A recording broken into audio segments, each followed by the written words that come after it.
பரிசுத்த தேவனாகிய இயேசு கிறிஸ்துவின் இனிய நாமத்தினாலே உங்கள் அனைவரையும் வாழ்த்துகிறேன்.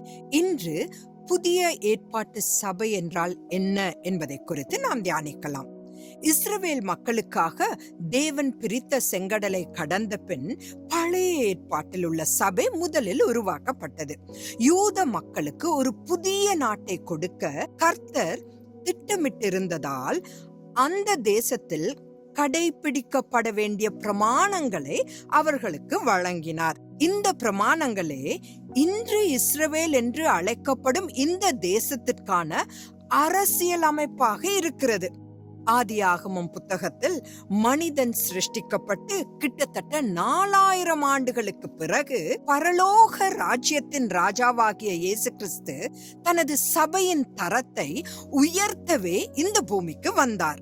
பழைய ஏற்பாட்டில் ஒரு மனிதன் மற்றொரு ஆணின் மனைவியுடன் சரீர ரீதியாக பாவம் செய்தால் மட்டுமே அது விபச்சாரமாக கருதப்பட்டது.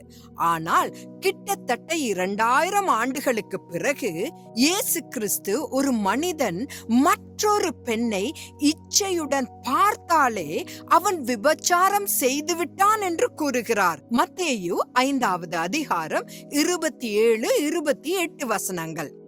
இயேசு கிறிஸ்து புதிய ஏற்பாட்டு சபையின் தரத்தை உயர்த்திவிட்டார். தற்போது தீய செயல்களுக்கு பிறகுதான் பாவம் என்பதல்ல, தவறான நோக்கமே பாவமாக கருதப்படுகிறது.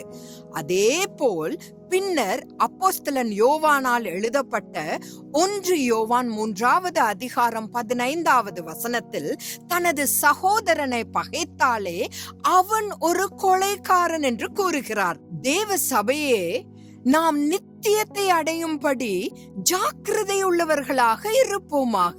தேவ சித்தமாயின் நாளை சந்திக்கலாம். ஆமேன்.